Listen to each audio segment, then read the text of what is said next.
ได้ไหมสักนิดก็ยังดี ไม่ต้องการอะไรมากกว่านี้เลยขอได้บอกว่าไม่ต้องมากมายให้พอเล่นได้บอกว่าคิดถึงกันมันอาจจะเป็นแค่คำสั้นๆแต่คือกำลังใจ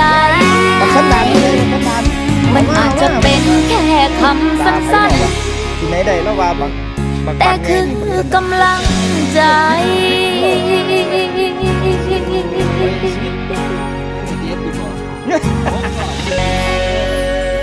ให้ทานบ่ลงมึงเขียนดีๆเด้อทั้งกูก็หกคิดว่า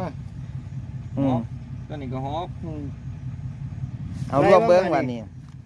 73 21 74 28 75 บวกเร็วบวกคล่องสิ75 45